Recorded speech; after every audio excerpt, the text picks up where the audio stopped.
इस भयंकर सी दिखने वाली प्रॉब्लम को हम लोग बहुत ही आसानी से सॉल्व कर सकते हैं। तो आइए जानते हैं पहले प्रॉब्लम को।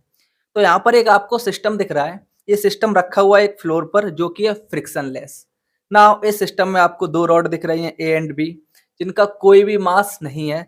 साथ ही यहाँ पर एक ब्लॉक सी है जिसका मास एम है और 4 स्प्रिंग है जिनका स्प्रिंग कांस्टेंट आप देख सकते हो। इस वक्त ये सिस्टम है आपका रिलैक्स कंडीशन में। अब इस रॉड ए को इसके मिड पॉइंट से पुल किया जा रहा है।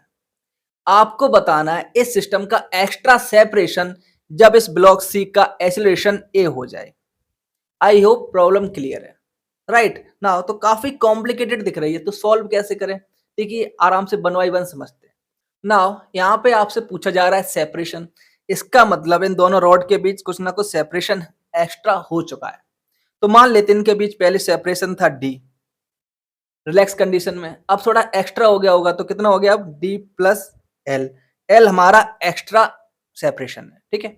नाउ ध्यान दीजिए, यदि इनके बीच सेपरेशन होगा तो ये सारे स्प्रिंग आपको स्ट्रेस्ड दिखेंगे, राइट। तो यदि आप यहाँ पर रॉड सी को पकड़ के देखो, ठीक है, तो इस पे क्या होगा? अगर स्प्रिंग एक्सटेंडेड हो रहे हैं, स्ट्रेस्ड हो रहे हैं, तो जाहिर सी बात है इस पे 2 फोर्स ऐसे लगेंगे, राइट। नाउ यदि आप इसको ध्यान से देखो तो ये जो रॉड बी है आपकी, ये है आपकी मासलेस।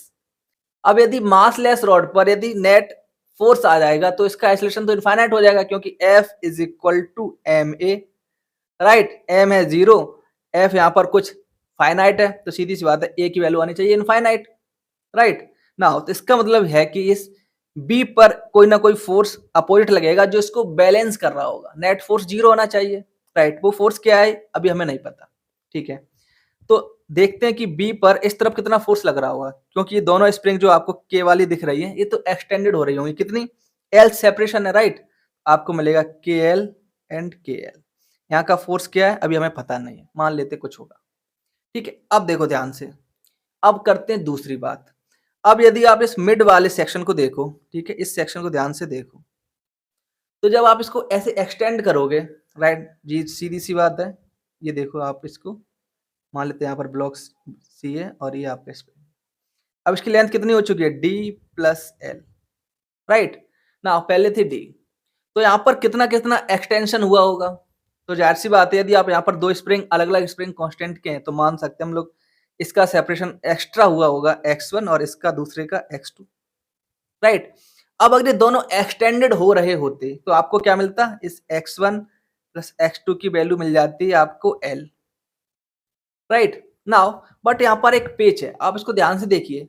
अगर ये स्प्रिंग जिसका स्प्रिंग कांस्टेंट K2 है खुद ओपन हो रहा होगा, खुल रहा होगा, तो ये फोर्स लगाएगा इस बी रॉड पर इस डायरेक्शन में, जो कि फिर ऐसा होता कि क्योंकि इस पे और तो कोई फोर्स है नहीं, तो अगर इधर फोर्स लग रहा होता तो इस पे हमें क्या मिलता? नेट नॉन जीरो फोर्स, जो कि करता है इसका एक्सीलरेशन इनफाइनाइट। तो यानी कि कंडीशन ऐसी नहीं है, ये x2 ओपन नहीं हो रहा होगा, बल्कि क्या होगा? ये कंप्रेस हो रहा होगा।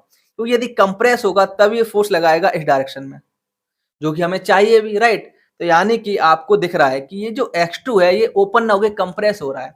तो अब आपको क्या मिलेगा? ये x1 plus x2 is equal to L ना होके क्या हो जाएगा? x1 minus x2 is equal to l होना चाहिए। क्लियर इतनी सी बात?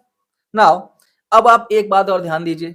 अब यदि आप इस ब्लॉक सी को फोकस करें, जिसका एक्सीलरेशन कितना है आपको बताया गया ए, इस पे कितने फोर्स लग रहे हैं? तो एक फोर्स लगेगा इस पे इस तरफ k1 x1। अब ये जो दूसरे स्प्रिंग से अटैच्ड है ये हो रहा है कंप्रेस, तो ये भी फोर्स आपको क्या लगाएगा इस तरफ k2 x2, और इन दोनों फोर्सेस की वजह से इसका एक्सीलरेशन कितना आ जाएगा? a, right. यदि आप नॉन इनर्शियल फ्रेम यूज करना चाहते हैं तो आप यहाँ पर बैठ जाइए इस पे, तो यहाँ पर आपको लगाना पड़ेगा स्यूडो फोर्स। आप ऐसे लगा दीजिए m इंटू ए, और ये दोनों फोर्स अब क्या हो जाएंगे? दोनों तरफ के फोर्स बैलेंस, राइट। तो जैसे आपको अच्छा लगे। नाउ यदि आप इन सारी चीजों को ध्यान में रखते हैं तो आपके पास यहाँ पर इक्वेशंस कुछ इस तरह की बन के आएंगी, राइट। यहाँ पर आप देखिए, यहाँ पर हम लोग ऑलरेडी कर चुके हैं। ये दोनों फोर्स इस तरफ, ठीक है, और एक फोर्स लगेगा आपका इसके अपोजिट। ये फोर्स होने चाहिए बैलेंस, बैलेंस फोर्स होंगे तो आपको यहाँ पर इक्वेशन नंबर 1 मिल जाएगी, राइट। नाउ दूसरी इक्वेशन आपको यहाँ पर एल की वैल्यू बता रही है, और तीसरी इक्वेशन ये देखो ब्लॉक सी से निकल के आ रही है, ठीक है। दोनों फोर्स इस तरफ, सीडो फोर्स इस तरफ इक्वल होना चाहिए, राइट, क्योंकि फ्रेम आप यहाँ पर बैठ गए हो इसी के फ्रेम में, then it is like this, right. Now अब यहाँ पर आपको क्या करना है, आपको निकालनी है इस एल की वैल्यू, राइट। तो एल की वैल्यू ली, तो एल की वैल्यू के लिए पहले हमें निकालना होगा x2, राइट। तो यहाँ पर देखो हम लोग पहले एलिमिनेट करेंगे x1 को, यहाँ से x1 is equal to l plus x2 इसमें पुट करेंगे, यहाँ से हमें x2 की वैल्यू मिलेगी, जो वैल्यू मिलेगी हम लोग इक्वेशन नंबर 1 में पुट करेंगे, राइट। देखिए ठीक हमने यहाँ पर ऐसा ही किया है, x2 की वैल्यू फाइंड आउट करी, इसको हमने इस इक्वेशन में पुट किया, तो यहाँ पर हमें क्या मिल गया, देखो ध्यान से, एल के टर्म्स में सारी चीजें आ गई, और जब इसको आप सॉल्व करोगे तो ये वाली वैल्यू आ जाएगी। आई होप इस वीडियो से आपने बहुत कुछ सीखा होगा, तो प्लीज वीडियो को लाइक कीजिए, चैनल को सब्सक्राइब कीजिए और दोस्तों के साथ शेयर करना बिल्कुल ना भूलें। Thank you and have a nice day.